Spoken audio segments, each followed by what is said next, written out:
here on Soulful Conversations. Welcome, Missy Higgins. Thanks, Ash. Thanks so much for coming on the show. No worries. It's a matter of trying to do things while my baby sleeps at the moment. I know, that's so good of you. How long, when did you, put him down to bed? Put her at about 12:15. So Oh, about okay. half an hour ago. Yeah. Okay. That So clock is ticking and I'm here clock is wasting time ticking. with technicalities. We hear some screaming at the moment. I'll have to go running. Is she your first? Second. I've Second, got a that's 5-year-old boy. 5-year-old boy, that's right. Yeah. How you find how's parenting been with music and how does it all work for you? It's been a journey actually, because it was quite different from having one kid, having two. So when I had one, it almost made songwriting easier. It was weird because I could compartmentalize. Like I could go, okay, now's my mothering, parenting time, and then when I can carve out a few hours for myself here or there, I can just dedicate that to songwriting. And I was so kind of grateful to have that time to myself and to just work on a passion of mine that didn't involve, nappies and playing Power Rangers and things like that. So it was like this sweet relief, and I just enjoyed it more than ever. But now that I've got two, it's harder because I don't have as much time, because when I don't have one, I've got the other. So we do this swapsy thing where Dan has one and I have the other, and I'm like, oh my God, am I ever going to find any time again? I mean, it'll happen, but it's just hard when I think when she's a small baby, because, well, she's 18 months, so she's not a small baby, but she's still very much like I've got her every day. There's no kinder or childcare or anything. So it'll happen.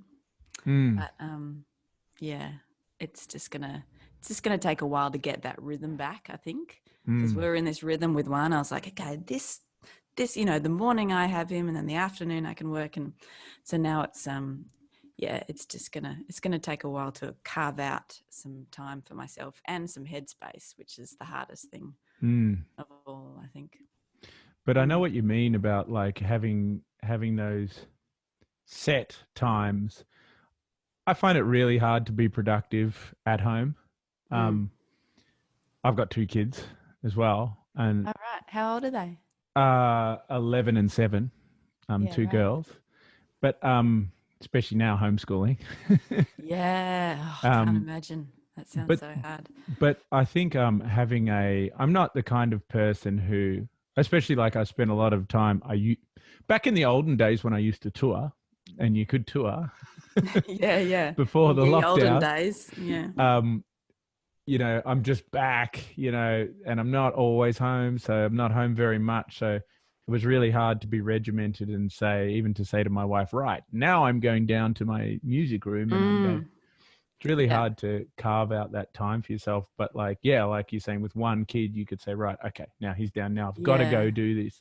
And it's like, it's not that hard too, because you're not leaving your partner with two kids to look after, because looking after two kids is so much harder than one. So it's not like, I'll just take them for a walk. It's like, okay, have we packed snacks? Have we packed spare clothes?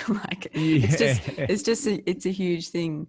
But I think that like it's hard for us with what we do too, because we have to have we have to make our routines ourselves. We don't have these parameters of work hours to work within. We have to make them ourselves, which means that it's very easy for us to go, oh, maybe I'll just skip today, or maybe I will just do something out in the afternoon. We don't have anyone kind of hanging over us and going, excuse me, you were due at work at 9:00. What are you doing?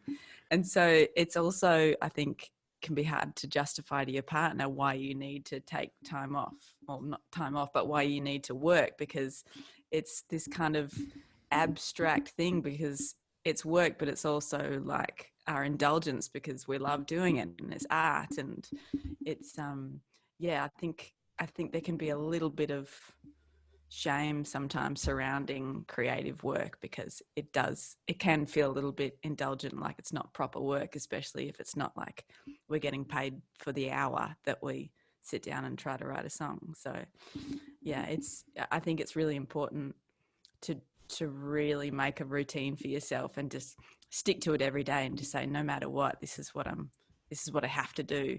Because this is my job, and I have to treat it like any other type of job. Yeah, you're totally. Yeah, I you're don't do preaching. that, by the way. I just think that people should do that. And as I say, it's always for me because I just tour it so constantly too. Is complicated because I'm not always around. But yeah, you're so right. When it's a creative pursuit and it's kind of fun, it's Yeah. like, okay, the house is a mess, but now I'm going to go down and to a music room and just play some music. You know how the kids are tantruming right now? I think that I have to go and play some Beatles covers on the piano by myself. And if no one could disturb me, that'd be really great. It's my It's my job, though. okay? It's my job. Yeah. Yeah, but that is a complicated thing when your job is creative. But I mean, I think what you're bringing up there is something I've been doing a few little mentoring things in this lockdown time. Oh, that's cool. Yeah, just been doing a few different creative things to bring a bit of the old moolah in. Yeah. But it's been good. It's been showing me different sides of what I do and stuff. But you know, some young songwriters and stuff, people they sort of say things like, oh, you know, when the creativity is flowing or this or that. And I'm sort of, they're probably surprised by what I say. I think you definitely do get creativity that just flows, but I sort of give them the advice that it's good to give creativity a better chance of flowing by being in more of a routine, writing more often. And then you'll probably get that banger. But yeah, it's hard. You've written the bangers. So, I mean, what do you think about that with creativity? You know, is habits and routines good? What's your opinion on that? I don't know. I mean, I think that there's definitely something to be said for just showing up and sitting your ass in the chair and just playing music. For me, it doesn't necessarily work if I try to write songs, if I'm too strict on myself to write something, because I really do have to be kind of inspired. But what does work for me if I just sit down and just play music, just like play whatever comes to me. Like I really like just improvising on piano and just I don't know, just finding some loop of some beautiful chord and just playing it over and over again. And that works for me because you've got to tap into the joy of music, I think, in order to kind of get to that, you know, that kind of enlightened, creative spot. But for me, it doesn't work if I'm too regimented on, okay, just think of a chord, think of a song, like you've got to write something. I think just playing music and just being there in the room is enough, and just getting and just letting yourself be drawn to whatever is going to kind of bring you joy in that moment. Like even if you're in your music room and just like lying on the floor or something and just, I don't know, I think just literally being in the space is enough. But yeah, I agree that you can't just kind of never pick up your guitar until lightning strikes. Yeah. You know, it's almost like a practice. You just got to sit down, just play with some chords, play with some melodies, see where your hands take you without even trying to think about it too much. And if it just means noodling for an hour, then just do that, because often when I'm noodling, it'll bring me to something that really inspires me, and then that'll grow into something. But yeah, I can't put too much pressure on myself. I wrote a song recently, actually a few days ago, which is the first song I've written in ages, because I just haven't had any time recently, because you know we've been in lockdown with the kids. But I had a small amount of time for myself because Dan took the kids to out for a bike ride, and it actually just happened when I was listening to Triple J, and I I heard this song, and it was such a bad song, but I just thought I thought, oh, that's a really bad song, but that's a great idea. Like the lyrical idea was good. So I took just the kind of the kernel of the kind of idea that they had, and I completely just changed it into something that was relevant to me. And that was enough to kind of spark off a new song. And then the rest just flowed from there. That doesn't usually happen. Like I'm usually on my piano or playing on my guitar, but I do find that listening to music, even if it's a crappy song, sometimes it can give you a good idea, you know. But listening to music is definitely part of the process for me, because it really, I get inspired. Are you always writing? So you're always writing in the back of your head? No, not really. I mean, I really go through phases. Like I go through waves. I can go, you know, a year or two without getting inspired, and then all of a sudden I just have so much that I want to say, and I just get this build up of things inside me, and I think I need that downtime in between albums and in between creative projects in order to let that happen naturally, because I've had years between releases, and I think it's that cliche, like you've got to live a little in order to have something to write about. So I can have years without, you know, writing anything in my head, and then all of a sudden it'll just come. And because I'm starting to get really inspired now, I think, by everything that's happening, and the fact that we're all going through this crazy thing together. Like it's unprecedented, the fact that the entire world is experiencing something as one. Like there's so much, there's so much beauty in that, I think, and there's so much poetry in this giant lesson that we're all learning right now. So I think things that throw you out of your orbit can often lead to creativity, because you suddenly see things from a new angle. You can look in your life in a different way. I wonder if, you know, creatively, like this lockdown, you know, it's like an arrow that's being pulled back, and it might be pulled back longer and longer and longer, and then pew, it lets go and everything just goes. Yeah. I kind of feel like I feel like that's going to happen any second now. Yeah. Like we're just going to see all this art and music and everything about what's happening. Because at first people are in shock. Yeah. You know, and they're like, what's happening to my life? What's happening to my future? And people are just kind of struggling to figure out how they're going to survive. But I think, I don't know, everybody's in a different place, but I feel like with us, we've hit some sort of stride, and we've kind of got into this routine, and it's really nice. Like we wake up every day and we're like, what are we going to do today? It's the same as yesterday. I guess we'll just hang out with the kids and get out for a bike ride, get some fresh air, and then do some crafts, and I don't know, look at the sky for a bit.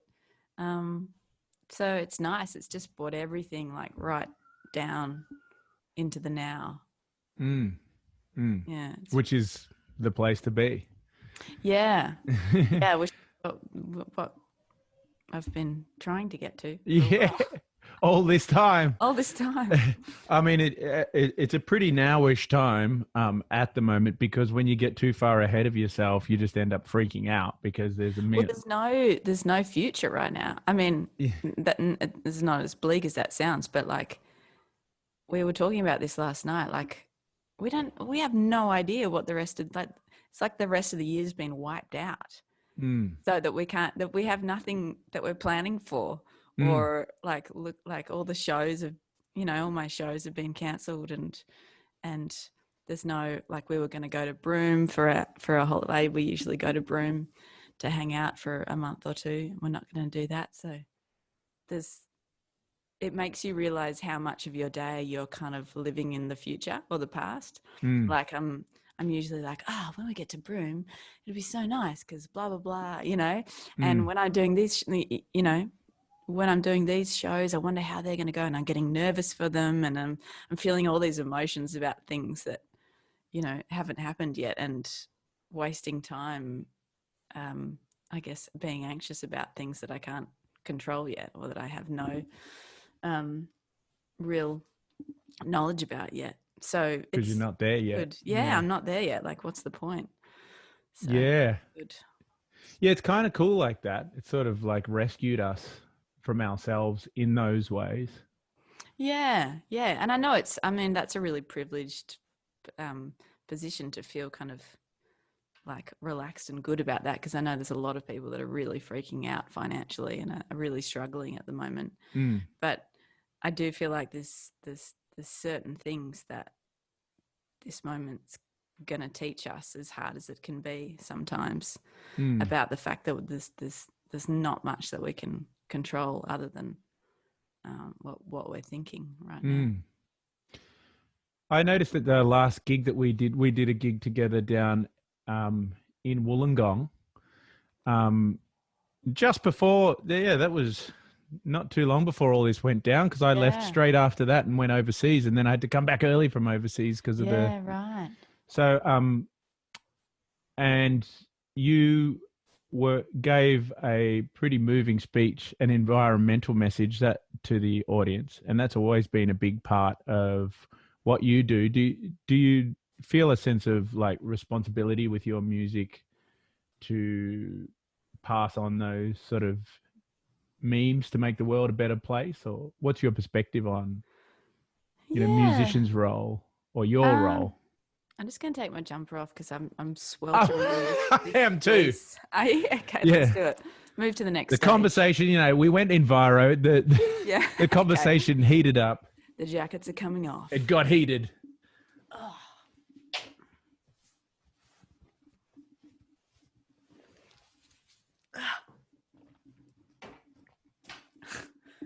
I did a workout session in this room. Oh, did you? A couple of hours ago. That's why this. That's so I'm rad. still in my workout gear. What? Let's go to that just for 1 second. So, what Yeah. what were you doing? Well, there's a kettlebell thing there. Yeah, I was kettlebells like, are cool. you know, you pull it up and you squat, and then you just pull it up there and squat. And then I was lifting little hand weights and doing push-ups and sit-ups, and Cool. it was pretty funny because Luna was, she was sitting on me and trying to be involved, and then getting underneath me when I was trying to do push-ups. I always freak out doing kettlebells around kids because I always imagine It's so heavy. cracking their little skulls with I know. It scares me. I was going to put I have some kettlebells, and I'm like, and I must admit, something about lockdown just affected my discipline. They've been gathering dust. Right. But I've been working out more than ever in the lockdown. I don't know. Well, that's why. the thing. Like, some people are going to go one way, other people are going to go the other. I just got I finally got my shit together, and last night I did, because I love doing Wim Hof breathing. I hadn't done it for ages. I did that last night, and I did 100 push-ups. So I'm back. There you go. You're back in the game. Yeah, back. Good on you. But I wanted to put those kettlebells up on our balcony, or because I could go out there and do it. I've done that before, and then I'm just I'm just paranoid that they're just going to drop on a kid or thrown something. off the balcony. Or you're going to slip and just throw them. Yeah. So they're a serious weapon. Yeah. So back to that question. I don't know. I've always had mixed feelings. I always have felt like I do have a responsibility to spread good messages, I guess, on stage and with my music wherever I can, if it comes naturally.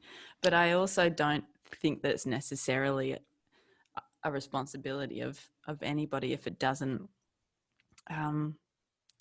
kind of come naturally to them, or if they don't feel moved to do it. And also, some people just really like to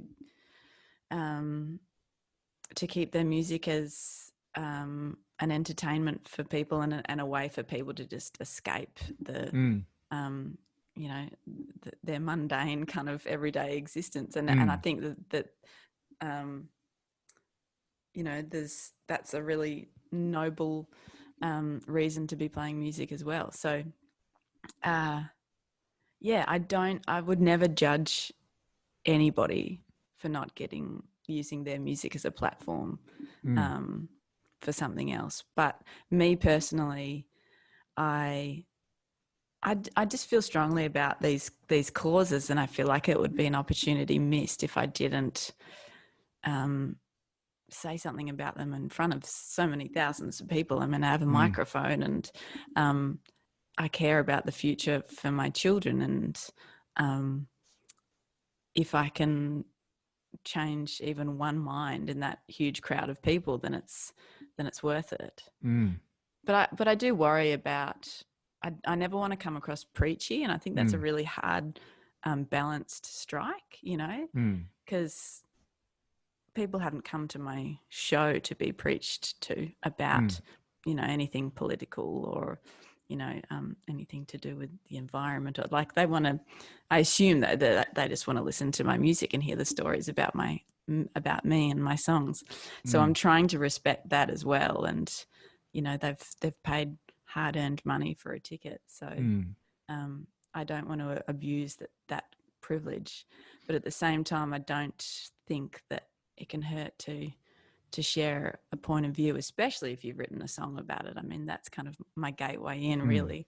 I've written a song about a lot of these things. So in explaining the song or talking about the origin of the song, I can talk about the cause that I feel strongly about as well.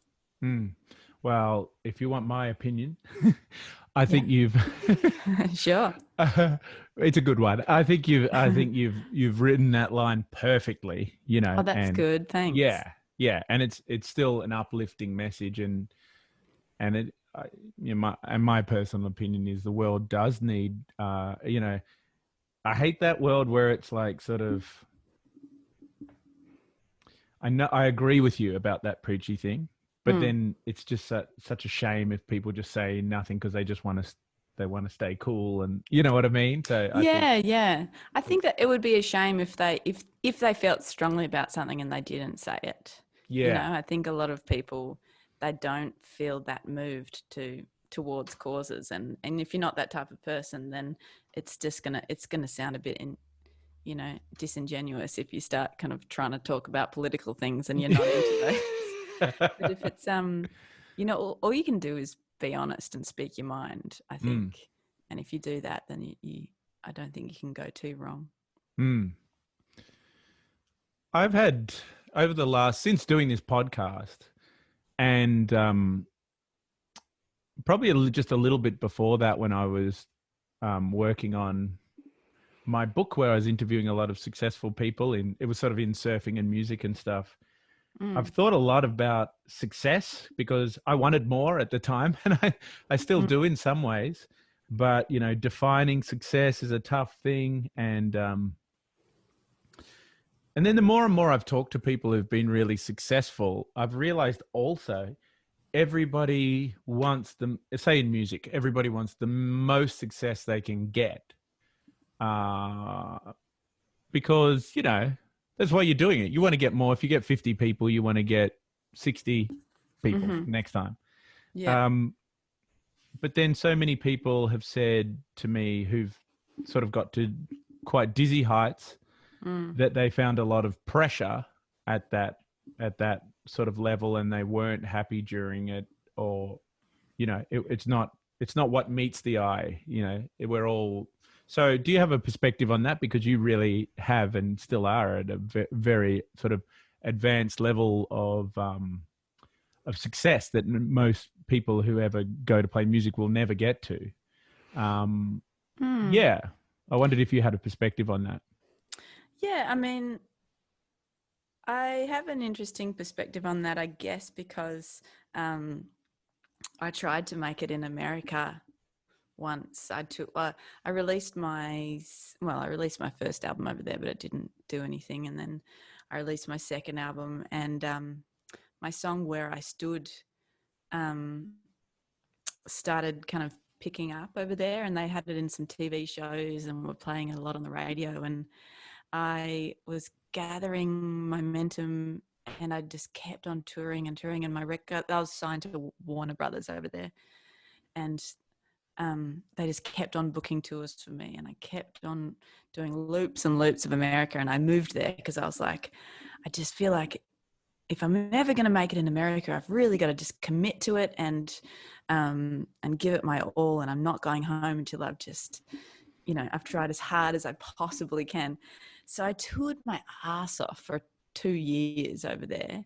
And by the end of it, I was so spent. And I'd built up a really decent fan base, like nowhere near the kind that I have in Australia, but I was really happy with it. I mean, I was playing, 1 or 2,000 seater theaters in some cities, Wow. but I'd only got there because I had really, really worked at it. And if I wanted to keep it, I had to release another album straight away and keep on touring, because I hadn't gotten to that point where it was like that tipping point where you're just a name, the people know you. I was still not quite there. I was still at that point where I had to keep on, giving them more and more and more. So I kind of, I don't know, I had a bit of a nervous breakdown because I realized that I hadn't written any songs in 2 years, and I had no love for music whatsoever anymore, because I had been concentrating so much on this goal that, the men at my record company told me that I needed to achieve, and nothing below that would kind of be sufficient. And I don't know, maybe it was them or maybe it was myself, I'm not sure, but anyway, it just wasn't enough. It was never enough. And I reached that point of playing to these big theaters, and I realized that I was so unhappy because I Really? had nothing left, and I'd gotten to what I had imagined in my mind to be the point where everything falls into place and happiness lies there, like once I get there, then everything will be perfect, and I'll never have to worry about anything again. And I'll love myself for the first time, and I'll feel proud of myself. And it just didn't happen. And I guess I had a bit of a breakdown because happiness wasn't there. So where was it? And it was going to take a lot more kind of soul searching, I guess, to find it, because happiness wasn't in success, and it wasn't in numbers and record sales and, radio play. It was somewhere deep inside me, and I knew that was going to be really hard to find. So that was when I took a few years off music. Actually, I quit music. I sat my manager down and I said, I can't do this anymore because it's not making me happy. And I've been doing loops and loops of this country, thinking that when I finally get here, then I'll be happy, and it hasn't happened. So I don't know what else to do, and I'm not inspired. I don't know what I could possibly write about right now. And and then I quit, and then I had years without making any music, and I went to uni and I studied, and Wow. I studied Australian Indigenous studies. Wow. And Darwinism, although Darwinism I quit after a while because it was really Wow. boring. Yeah. But I went to India. I went down the Amazon and stayed in this like little Inca village. Wow. I did all this crazy soul searching stuff, and I think ultimately I needed to find myself without music. I needed to kind of find who I was without that part of my identity that I was so attached to. And eventually I realized that I missed music. I didn't miss kind of being part of a production line, because that's what I'd started to feel like. I'd started to feel like I was just kind of making money for other people, or that I was pursuing some goal that actually wasn't mine to begin with. I Mm. felt like I just missed music the way that I used to play music as a teenager in my bedroom. Mm. I missed how that made me feel, and I missed how I could express myself that way, and I missed playing live. Like, that was my favorite thing to do. So eventually I kind of fell back into it, and then when I played my first show in America, for this festival called Lilith Fair, I just all came flooding back to me, and I realized that this is why I did music. Mm. This is why I had started doing it in the first place, because of this connection with the audience, and that is what it's all about. And it was a really small show, and I didn't care. That made no difference. It was like, it's them and me expressing myself and finding commonality between us. And there's such kind of magic in that. There's magic in that storytelling, and in that moment, you know, we all feel like we're not so alone, and we're on the same path and this crazy journey together. And there's something just so beautiful about that. And that's what I'd missed. So after all those years in America and all those years that I took off, I think that's the thing that I had to learn, was that for me, that's what it's all about. Because I'd reached that, what I felt like was that pinnacle, and there was nothing there. Because you can always go higher. You can always, you know, you've never reached the finish line, basically. Mm. Because there's always someone breathing down your neck saying, okay, well, now we've got to release something else to follow that up. Otherwise, you're going to lose all your fans. And there's so much fear involved, you know, in the record industry. It was not good for the soul, and really not good for creativity. So I had to pull myself out of that to remember why I started doing it in the first place. It would be hard for people to believe that it's really true that you could be playing to thousands of people and sort of not feel fulfilled by that, but you know, if you're in those shoes, and also humans, we get used to anything, like, you know, that anything can become a grind, even if it's your dream can become a grind.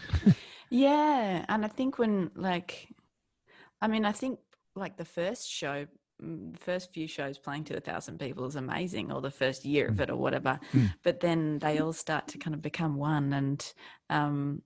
And if you're not doing it for the right reasons, and if you're not like writing songs and being creative, I think that was the main thing for me, because I was literally just playing the same set over and over and over again, because I hadn't written any new songs. And for me, that's like my lifeblood, like writing and keeping things fresh like that is, that's where the creativity for me comes from.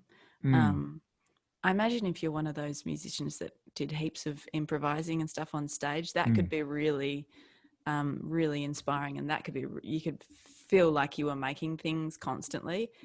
And I would love to be that, but I'm not that. I'm like, I play my song, and it's pretty similar every time, you know. It's maybe a slight variation in how I sing it, but all the creativity for me comes in writing. And if I'm not doing that, then I feel really, really stagnant. So I've got to live a bit in order to be able to write. And if I'm not doing that, then something's got to give. So to get all Soulful Conversations on this, so when you had your time off and then you came back to music, what had you, I mean, that's massive also from the massive success in Oz too, to go to nothing. I mean, firstly, one comment, it's so commendable that you could walk away. I don't think I could walk away from that success. It would be so hard to say, right, okay, I've done that, I'm going to see what else lies out there. This isn't fulfilling me. So I think that's amazing that you even could do it. But so what were you, by the time you came back to music and realized, the connection, all that soul searching, what had you learnt from that soul searching? Well, I guess what I touched on before, I had learnt that I really needed to stay true to my instinct. I'd kind of strayed too far from the reason why I started making music in the first place, because I was just doing too much listening to the people around me whose job it was to make money off me and sell more records and get more tours, and just basically the number crunchers. I'd paid too much heed to their advice and really not listened to my own instinct, and kept the flame alive, kept the creative flame alive, which is a really, really delicate thing. And it's, you gotta nourish your creative soul. You gotta nourish that creative spirit constantly. It's like a little baby that you've got to take care of, and if you neglect it, then it's going to die, and it's going or the flame's going to go out, to mix metaphors, and and it's going to take a long time to get it back. Like, you're going to have to go to India and down the Amazon and do lots of very expensive, drastic things. No, but I that was the main thing I learned, was just like, screw all them. If you're not happy and if you're not feeling inspired, then nothing else is going to work. So that's got to be first priority. So how do you feel when you look at your piano now, when you walk into the room and turn the lights on? Oh God, and when I look at my piano now, I just go, oh God, I wish I could play you right now, but I've got a screaming baby. You look longingly. I do. I'm constantly just going, oh, and because when I try and play my piano, they're crawling all over me and screaming and wanting to play it themselves, because I hardly ever have time to myself anymore. So I just love the idea of having an hour to myself to play piano. That's just like heaven.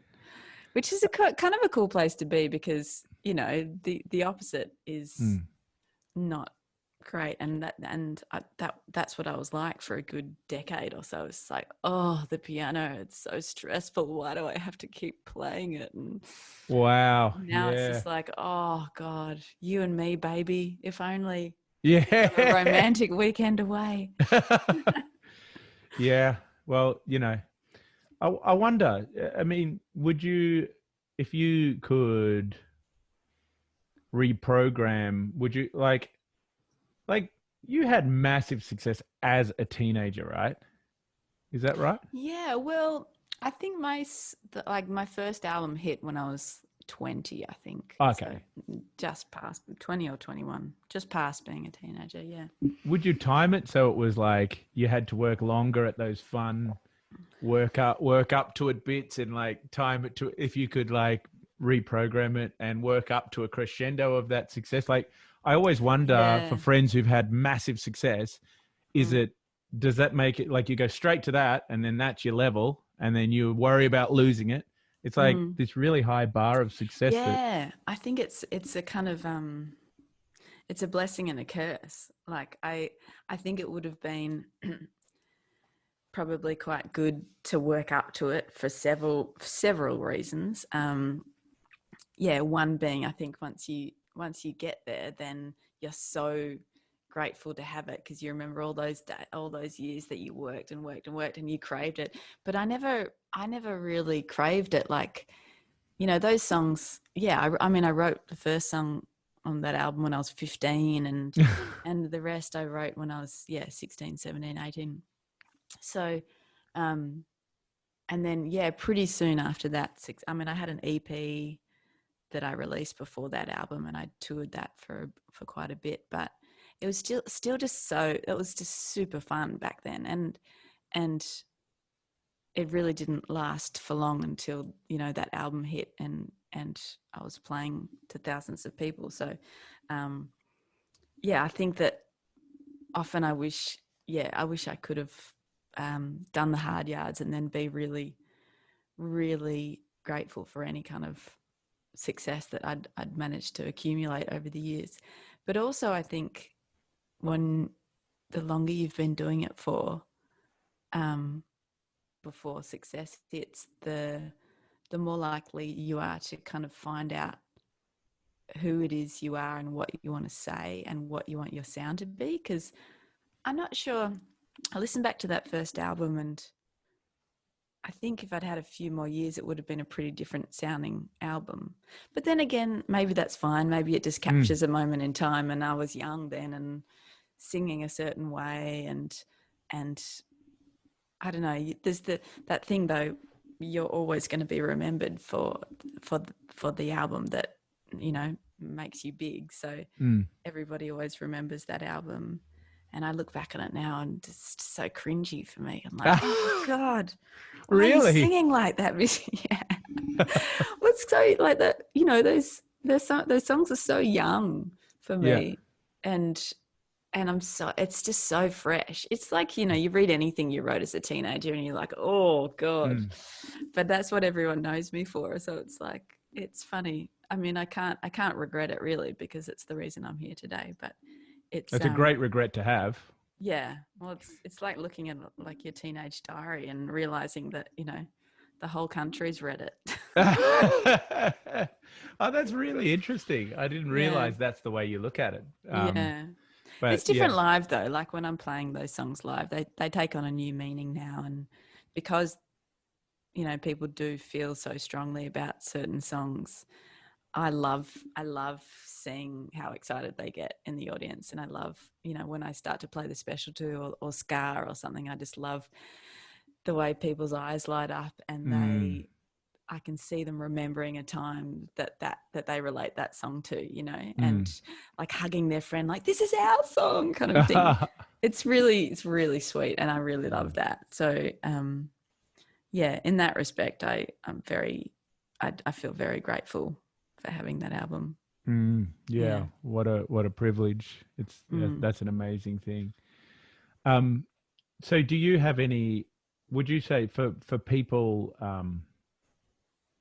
what's your opinion on what would be helpful for people getting through this time, particularly in lockdown? In your life, have you ever noticed any like sort of daily habits, physical or mental, that help you to keep on an even keel, keep happy, and that you notice when you don't do them? Anything like that? Well, exercise has been a really good thing for me. It's been really helpful to stay sane. But also, I think having a daily routine, which we've kind of had to do because of the kids. Like we just need to get them out of the house. So we have like morning exercise, I call it, an afternoon exercise, where we just get the kids out for, even if it's just chucking their gumboots on and going and, I don't know, running around in the rain or looking for leaves and stones and things like that. So any sort of getting outside and as much running around as possible, or scootering or bike riding,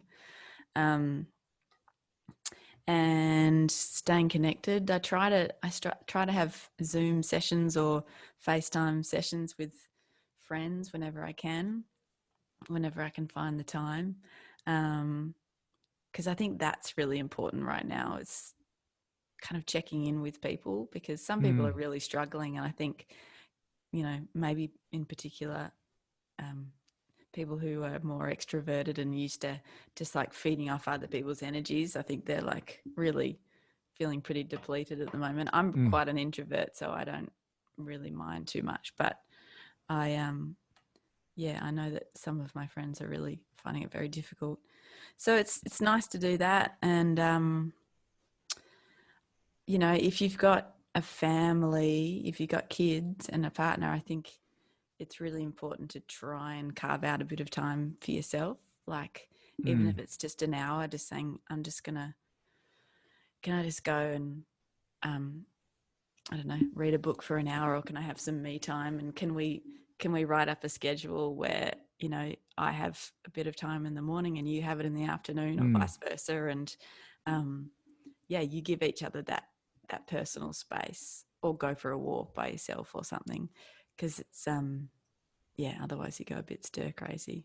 And just not to put too much pressure on yourself to achieve anything right now, you know, like we need to be in just survival mode and mental health protection mode. So whatever you need to do to nurture yourself and nurture your soul, I think I'm trying to work the word soul into as many sentences as possible, if you hadn't noticed.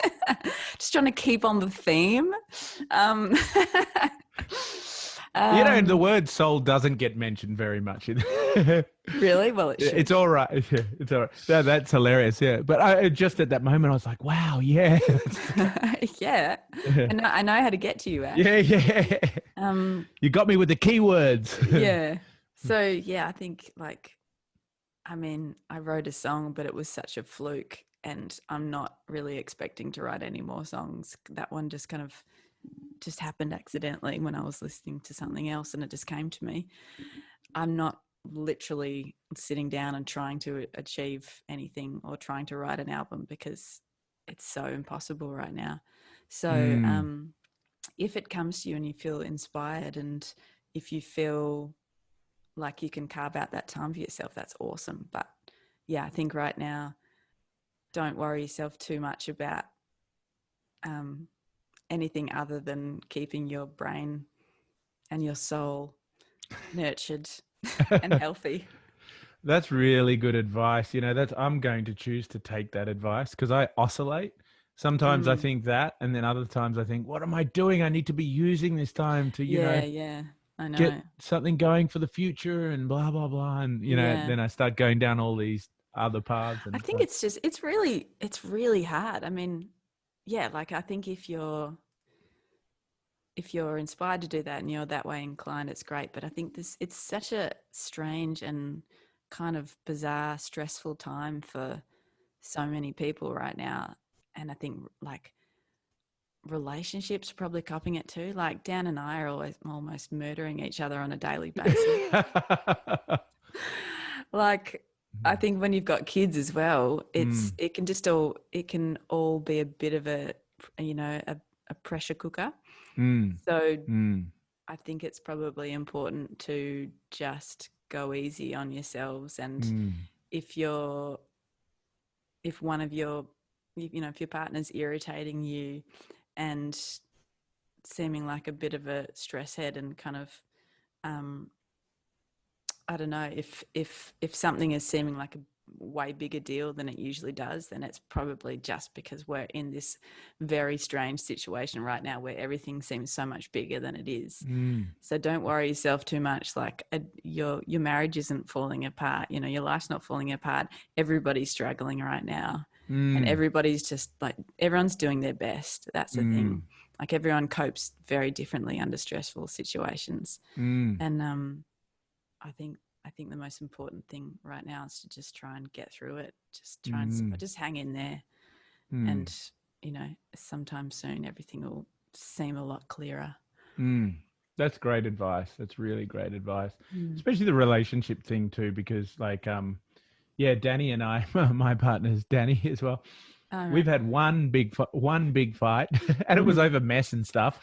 Yeah. Oh, yeah, that's a big one. Since this whole thing has gone on, so we're doing pretty well before that. But then on that day, I was just like, oh my god, like it made me realize, geez, you need each other, because like, like if you're fighting with your partner, sometimes life's just not worth living. But like if you really, like that person is holding your heart and you're holding theirs, and if it's not really working out well, it's a huge stress on you and your body. It's massive. On your immunity, on everything. Yeah. And then it's like, you really don't need that right now.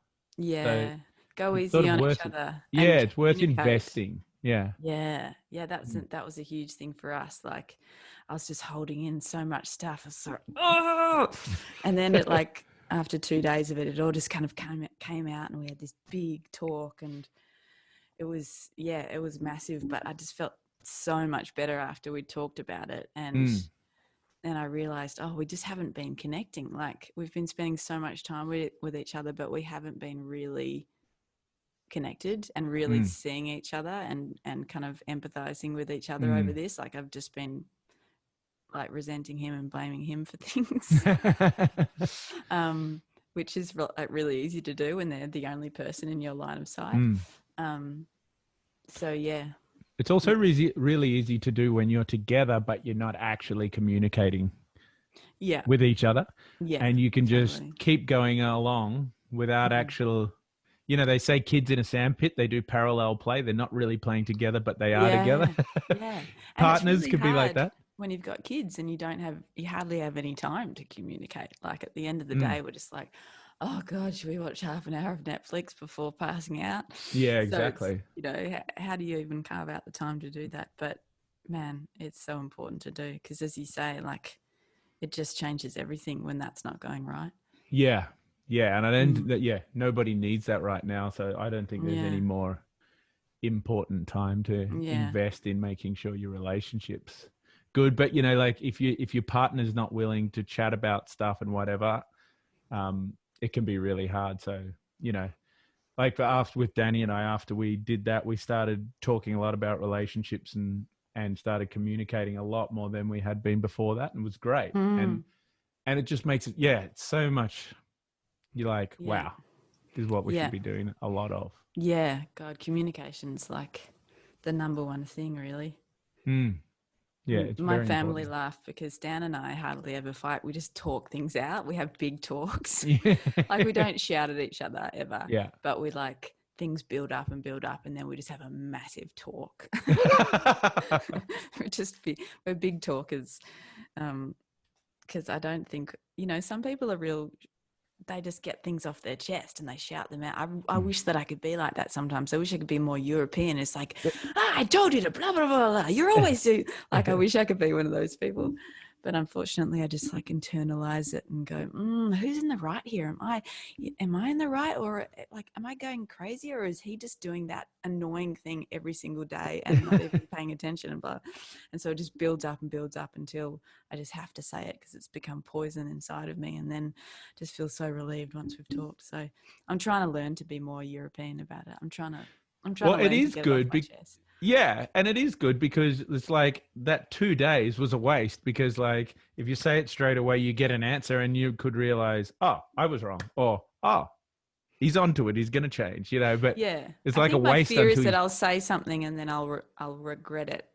But that's also okay to say something and then regret it too. I just yeah, don't want to say it out loud. I want to think it and then take 2 days to figure out whether it's right before I say it out loud. yeah, Because I don't want to make mistakes in front of him. But I should be okay to just say something and then apologize if it was too mean or whatever. yeah. I think the thing is also to be able to say something and just and everybody has to have that trust that you can say something and you can be wrong, Yeah. and as long as there's not, I think with relationships, it just can so often when you're together all the time, if point scoring comes into it or if other issues come into that discussion that you're having, that's when it gets like so complicated. But yeah. I just don't want to. Like women don't like being wrong, so I'd rather avoid that if possible. Yeah. Oh, well, thank you so much for taking the No time. worries. It's been fun. It's been nice to talk to somebody. Yeah. Yeah. It's yeah. Thanks for having me. Yeah, we need to do more of it. And good luck in lockdown. Can't wait to see you at a gig.